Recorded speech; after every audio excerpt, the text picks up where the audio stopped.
Good morning बच्चों हम लोग विज्ञान में अम्ल क्षारक एवं लवण पाठ पढ़ रहे थे और पिछली कक्षा में हम लोगों ने पीएच स्केल पढ़ लिया था।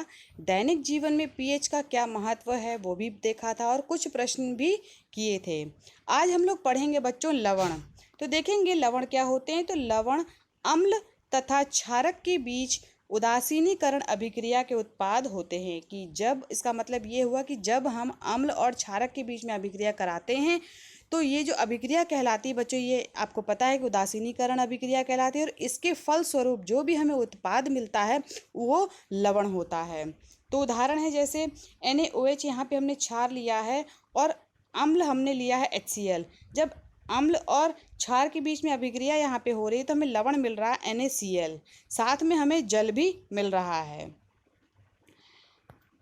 अब देखेंगे बच्चों लवण किस प्रकार बनते हैं या फिर लवणों का निर्माण कैसे होता है। तो पहली विधि है बच्चों अम्ल तथा क्षारक के बीच अभिक्रिया द्वारा। साधारण सा है कि जब आपने अम्ल लिया उसकी हमने अभिक्रिया क्षार से कराई है तो ये पहली बात तो ये अभिक्रिया उदासीनीकरण कहलाती है, लेकिन इसके फलस्वरूप जो उत्पाद बनेगा बच्चों वो लवण होता है। तो उदाहरण है जैसे यहाँ पे H2CO3 यानी कार्बनिक अम्ल लिया है यहाँ पे और कार्बनिक अम्ल के साथ हमने सोडियम हाइड्रोक्साइड का अभिक्रिया कराई है तो हमें मिलेगा Na2CO3 जो कि एक प्रकार का लवण है, साथ में हमें जल भी मिलता है।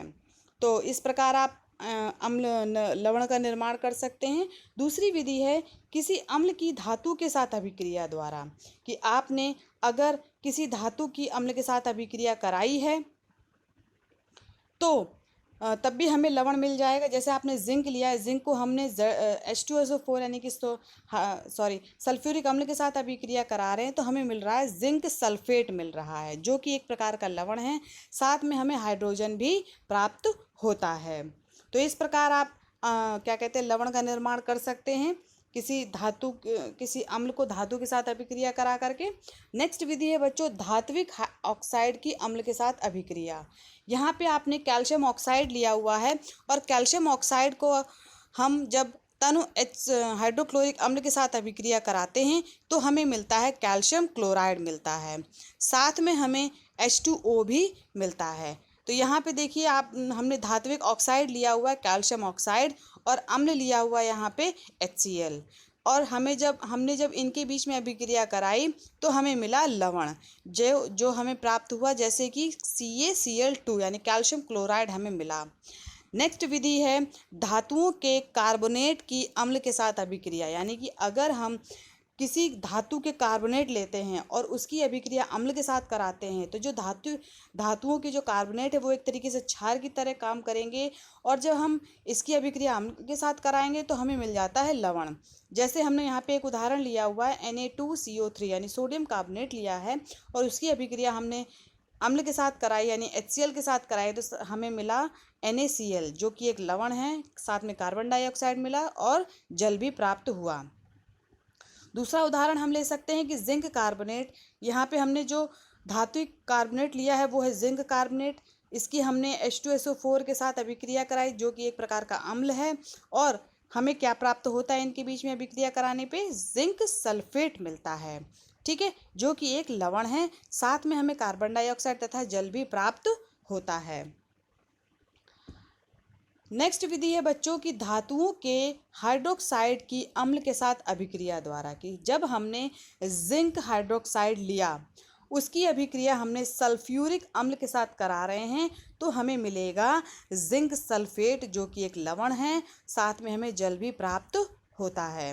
तो अब इस प्रकार से आप लवणों का निर्माण कर सकते हैं। अलग अलग तरीके से अलग अलग विधियां हैं यहाँ पे, अलग अलग किसी को आप धात्विक के ऑक्साइड के साथ अभिक्रिया करा सकते हैं, कभी आप धातुओं के हाइड्रोक्साइड के साथ अभिक्रिया करा सकते हैं अम्ल की, तो हमें क्या मिलेगा लवण मिलेगा। अब देखेंगे बच्चों लवणों के प्रकार क्या होते हैं। तो बच्चों लवणों के 3 प्रकार मुख्यतः होते हैं। पहला है सामान्य लवण, ठीक है, जब किसी अम्लीय अणु में सभी हाइड्रोजन परमाणु धातु आयनों द्वारा विस्थापित कर दिए जाते हैं तो उत्पन्न लवण सामान्य लवण कहलाते हैं। जैसे जब आपने कोई अम्ल लिया और अम्ल में आपको पता है हाइड्रोजन होता है तो उसमें जितने भी हाइड्रोजन परमाणु हैं उनको वो हट जाएं और उसकी जगह धातु आ जाए तो ऐसे लवण क्या कहलाते हैं बच्चों? सामान्य लवण कहलाते हैं, जैसे कि NaCl, Na2SO4 और कैल्शियम कार्बोनेट यानी कि CaCO3। नेक्स्ट है बच्चों लवण अम्लीय लवण। नाम से ही क्लियर हो रहा है, अम्लीय लवण जिसमें अम्लता ज़्यादा है, यानी कि जो लवण किसी अम्लीय अणु में धातु आयन द्वारा आयनित हाइड्रोजन परमाणु द्वारा आंशिक रूप से विस्थापित होते हैं। यानी कि अगर किसी अम्ल में हाइड्रोजन परमाणु हैं और वो कुछ ही परमाणु उसमें से हटते हैं, बाकी परमाणु हाइड्रोजन के उसी में रहते हैं और उसके बाद वहाँ पे उनको विस्थापित कर दिया जाता है धातुओं के आयनों द्वारा, तो ऐसे लवण बच्चों कहलाते हैं अम्लीय लवण। जैसे कि H2SO4, साथ में हमने अभिक्रिया कराई NaOH की, तो हमें मिला सोडियम हाइड्रोजन सल्फेट मिला। तो ये एक प्रकार का अम्लीय लवण है बच्चों। नेक्स्ट लवण है बच्चों क्षारीय लवण।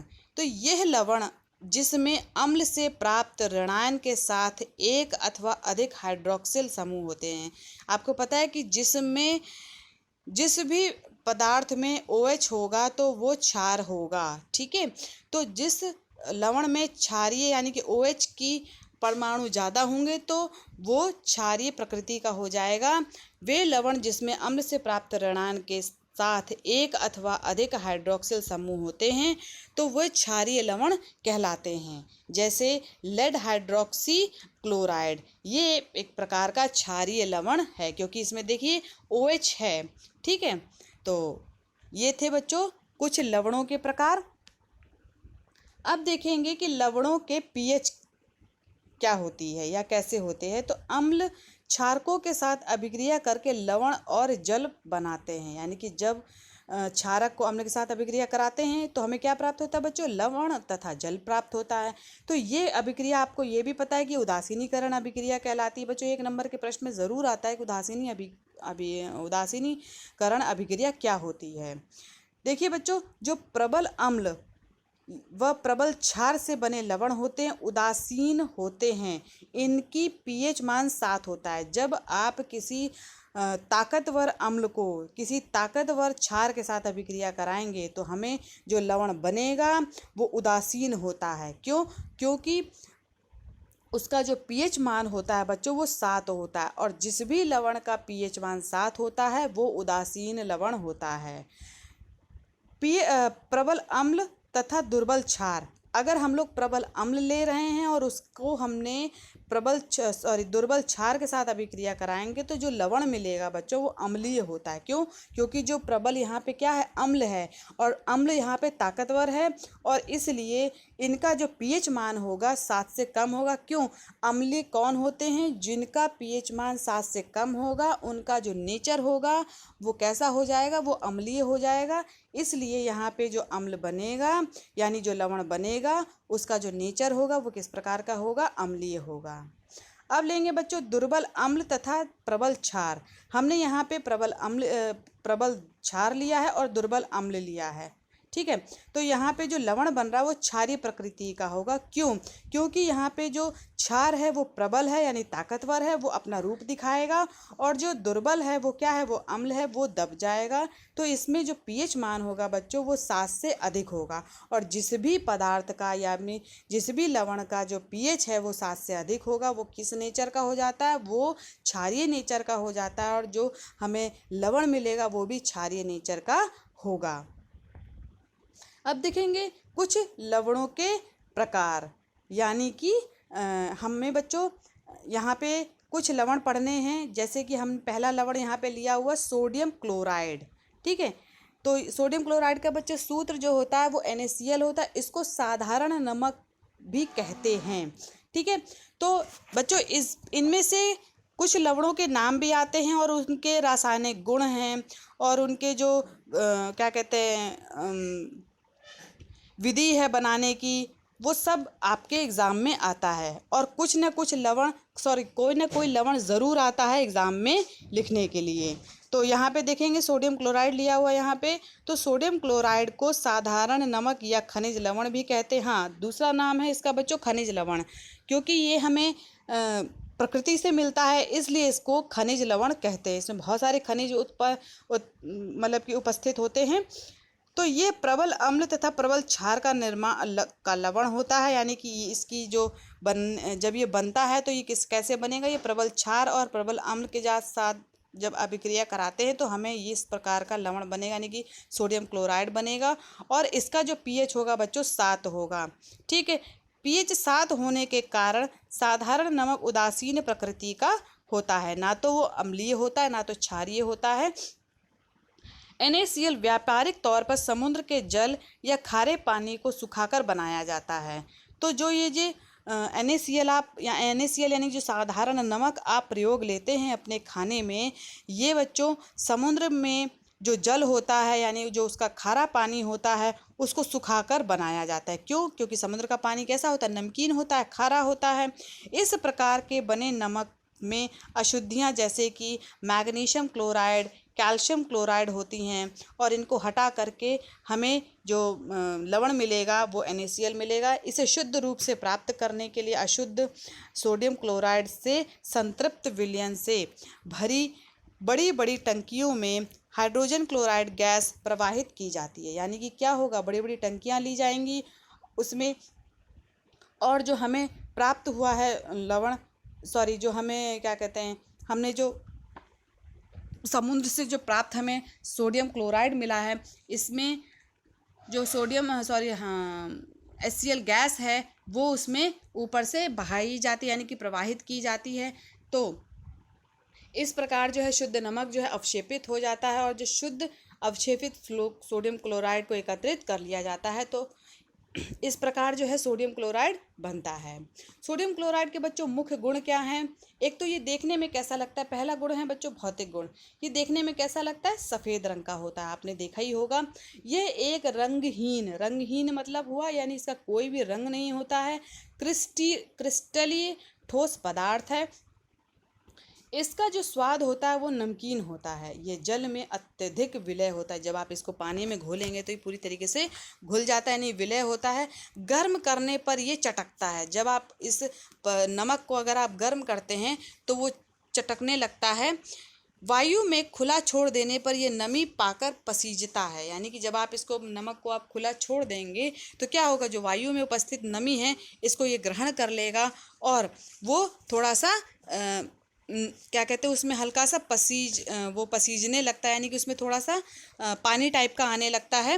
नमक में मैग्नीशियम क्लोराइड की अशुद्धि के कारण ऐसा होता है। क्यों? उसमें जो मैग्नीशियम क्लोराइड जो अशुद्धि उपस्थित है उसके कारण क्या होगा, इसमें जो वातावरण में जो नमी है वो इसको सोख लेती है, और ये इसमें थोड़ा सा नमी आने लगती है।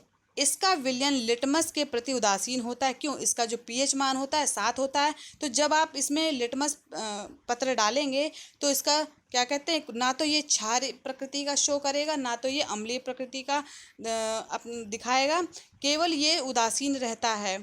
क्यों? क्योंकि इसका पीएच मान 7 होता है। अब देखेंगे रासायनिक गुण क्या है बच्चों। तो अम्ल से क्रिया कराना, हम क्या करेंगे, पहले जो हमें लवण मिला है इसको हम अम्ल के साथ अभिक्रिया कराएंगे। तो सोडियम क्लोराइड को सांद्र सल्फ्यूरिक अम्ल के साथ गर्म करने पर हमें NaHCl मिलता है। तो यहाँ पे हमने लिया NaCl, साथ में हमने इसको सल्फ्यूरिक अम्ल के साथ अभिक्रिया कराई तो हमें सोडियम हाइड्रोजन सल्फेट मिला, साथ में हमें HCl भी मिला। तो जब आप अम्ल के साथ अभिक्रिया कराएंगे तो हमें मिलेगा सोडियम हाइड्रोजन सल्फेट मिलेगा। दूसरा है बच्चों सिलिका क्या होती है, रेत होती है। उसके साथ क्रिया कराएंगे तो सोडियम क्लोराइड को उच्च ताप पर जब सिलिका के साथ अभिक्रिया कराएंगे या गर्म करेंगे तो हमें सोडियम सिलिकेट मिलेगा। सिलिका का सूत्र होता है बच्चों SiO2। तो यहाँ पे देखिए हमने NaCl को SiO2 के साथ अभिक्रिया कराई, साथ में जल भी लिया, तो हमें मिला Na2SiO3, यानी कि हमें मिला सोडियम सिलिकेट मिला। ठीक है, नेक्स्ट है बच्चों गुण अमोनिया के साथ क्रिया। नमक के सांद्र विलयन में अमोनिया तथा कार्बन डाइऑक्साइड गैस प्रवाहित करने से सोडियम बाइकार्बोनेट तथा अमोनियम क्लोराइड बनता है।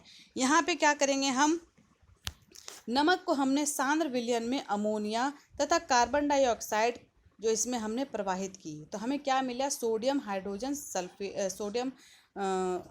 कार्बोनेट मिला, या फिर इसको कहेंगे सोडियम बाइकार्बोनेट मिला। साथ में हमें अमोनिया भी मिला, अमोनियम क्लोराइड भी मिला। यहाँ पे हमने NaCl को अमोनिया तथा कार्बन डाइऑक्साइड तथा जल के साथ हमने अभिक्रिया कराई, तो हमें मिला सोडियम हाइड्रोजन कार्बोनेट मिला और अमोनियम क्लोराइड भी मिला।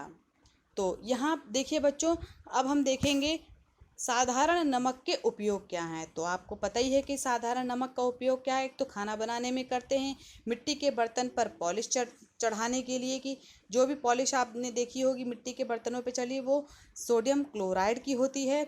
मांस, मछली, मक्खन, उपचार आदि को क्या कहते हैं, सुरक्षित रखने के लिए आप नमक का उपयोग करेंगे।